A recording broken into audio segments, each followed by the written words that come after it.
انا احك في الكمبيوتر. اول لما نزل الابل بقى برسم بيه 84 85 كنت بقعد ارسم للعميل بيه. طبعا عميل فاتح بقه مش قادر يصدق ده كمبيوتر، هو بيتعامل مع كمبيوتر. يا جماعه الراجل ده بيتعامل مع كمبيوتر. بس بدون تزويق كلام كده وتزيين. عايز الريل الريل. اخر يوم في اه الحياه. اه اه النهارده هتعمل ايه يا عمرو؟ النهارده هبقى مع ربنا تماما يعني اوكي.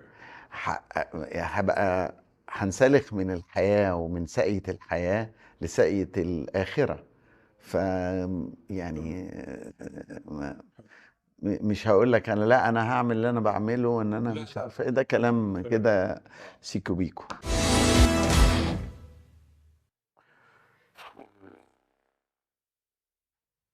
ابويا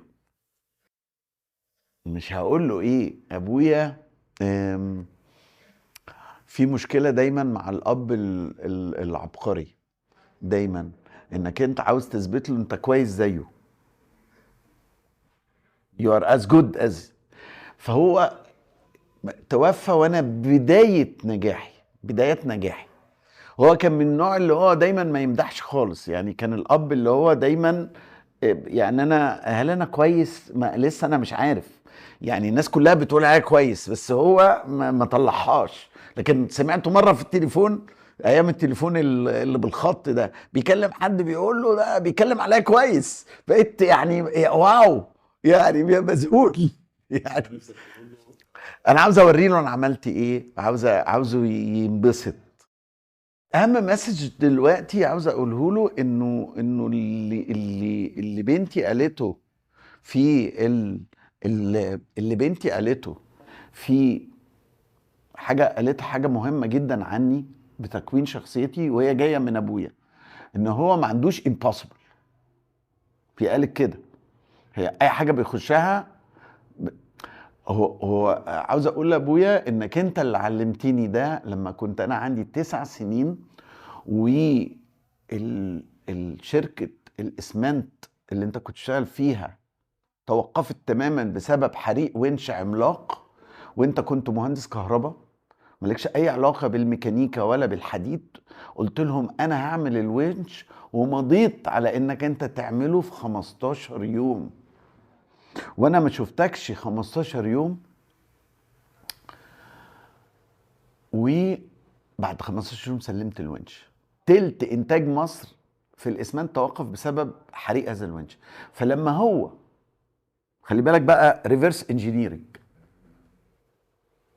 ان هو يعلم ابنه بدون ما يديله موعظه، بدون ما يقول له يا ابني الانسان الكفاح الحياه. لا، انا كل اللي عرفته وانا عندي 9 سنين ان هو وعد انه هيعمل حاجه ما يعرفش عنها اي حاجه و وسلمها. ده من الجات فيلينج ومن القدره. ففهمني نظريه السوبرمان اللي انا اعتنقتها، لانه لقيت انه اي شيء انت هتخلص له ونيتك تبقى وفي السكوب بتاعك. طبعا انا ما اقدرش مثلا انا ابقى اغني ام كلثوم وانا صوتي وحش يعني ما. لكن في النطاق الهندسي بتاعي بقول وات اف واي نوت. امي كان علاقتها يعني ربنا اداها العمر بعديه بمده طويله، فاتهنيت بيها. لكن ابويا مات بدري وانا ما قدرتش اقعد معاه، ما قعدش معاه. فهو كان نفسي اقعد معاه، كان نفسي ادلعه. اينشتاين. هتقول له ايه؟ هقول له ينقض لي نظريات ستيفن هوكنز في المالتيفيرس، لان دي حاجه بالنسبه لي مهتم بيها جدا جدا، وبتحل لي مشكله كبيره في كينونه الاحلام وكينونه الديجافو وكينونه الميريت والديزرت، الاستحقاق، نظريه الاستحقاق اللي محيراني جدا، انه ليه انا استحق المكان اللي انا فيها، اتولدت بيها. انا اتولدت في مكان مناسب، في وقت مناسب، بموهبه مناسبه، مع اب وام مناسبين عشان ابقى عمرو حلمي ومايكل انجلو وستيف جوبز واينشتاين اتولدوا بنفس هذه المواصفات في الوقت المناسب. عارف التوقيت الميلاد نفسه هو العبقرية في توقيت الميلاد. عاوز ابقى صادق، عاوز ابقى يعني لو كنت تعيس في حياتي كنت قلت لك انا تعيس، لكن يعني لو تشيل مني حتة القلق هبقى اسعد انسان في التاريخ. بس هي عندي قلق 24 ساعة، لان هي دي النقطة المحورية في الشغلانة او في الموهبة. الموهبة اللي هي ملهاش علاقة كمان بموهبة الرسم، اللي هي موهبة الإدارة، موهبة واحد زي بيل جيتس أو ستيف جوبز أو إيلون ماسك. هي الإلهام بيجيبه منين؟ إن هو يعمل ويندوز ولا يعمل أبل ولا يعمل تسلا. مع عمرو حلمي، وموضوع جدلي عن هل الإنسان مسير ولا مخير؟ هل الإنسان مسير ومخير؟ هل الإنسان طول الوقت مسير ولا هو طول الوقت مخير؟ ولا زي ما بيقول الإنسان جاي ينفذ سيناريو مكتوب اوريدي على الأرض؟ تعالوا نشوف. أنا وأنت اتكلمنا على موضوع التخيير والتسيير.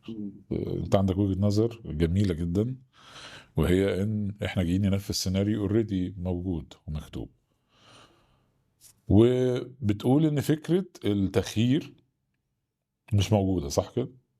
إحنا بننفذ حاجة اوريدي كتبت.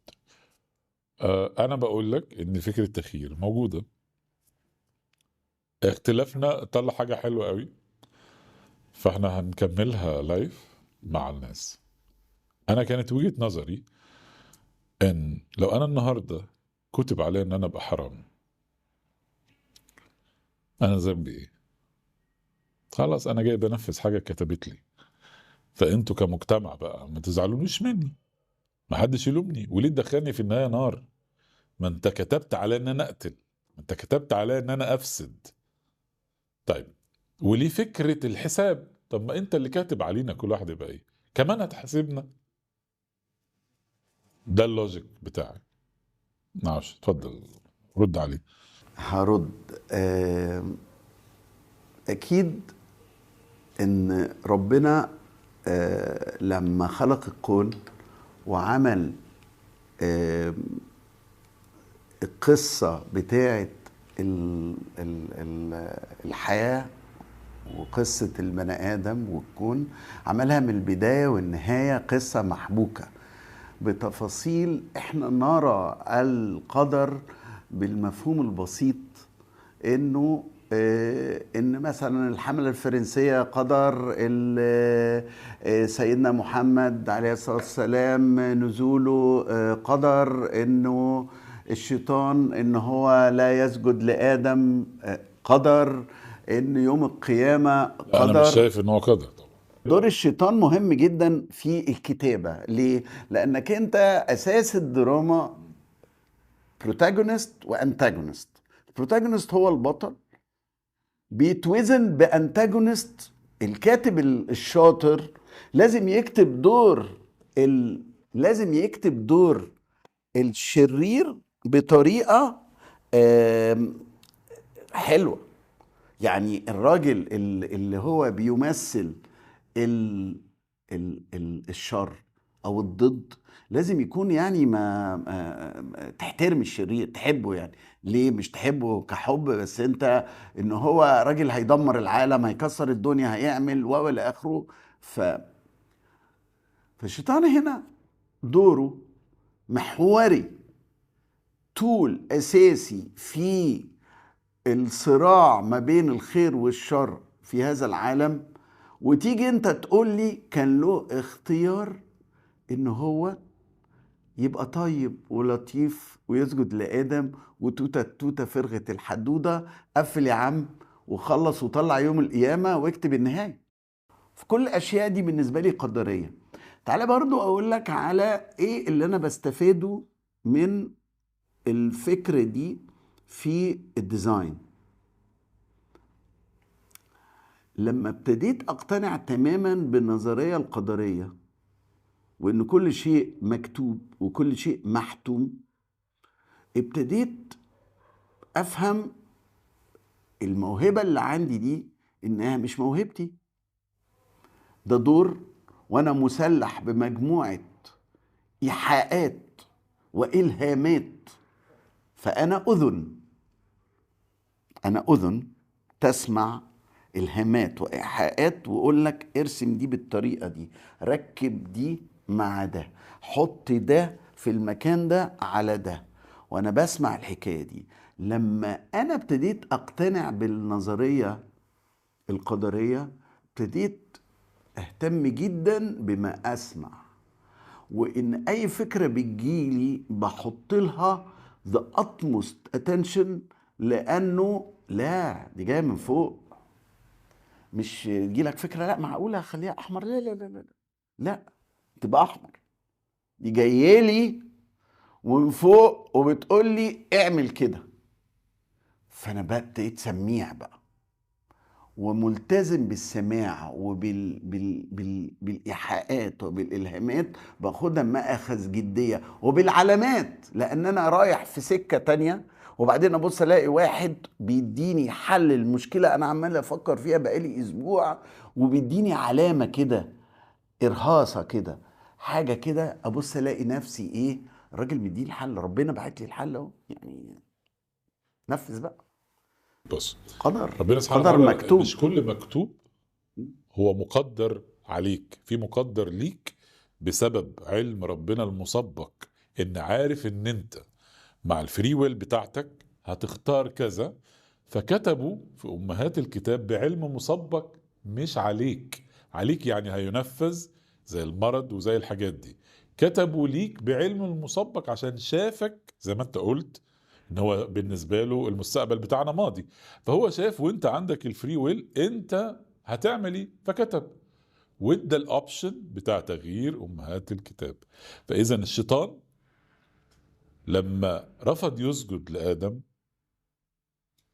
وحصل التشالنج بينه وبين ربنا، طب ما لو هو قدر ان الشيطان يعمل كده يبقى اذا الحدوته مبنيه عبث، ولكن هو عنده الفري ويل وقرر ان هو يعصي ربنا وامر ربنا فلعن، وحصلت التشالنج وقال له طب انا بقى هغويهم وانا وقال له اوكي ولكن ملكش عليهم سلطان. أنا مهتم جدا بنظرية الاستحضار، والاستحضار ده بيجي بالفوكس، وبفهم كلمة إنما الأعمال بالنيات ولكل امرئ ما نوى بطريقة مختلفة تماما عن إن أنا كان نفسي حج وربنا كتبها لك ونيتك مش عارفة إيه. أنا بفهمها بطريقة تانية، إنه عشان بحب الفيزيكس قوي والبرسبشن والفلسفة، هي اللي بتكون تفكيري.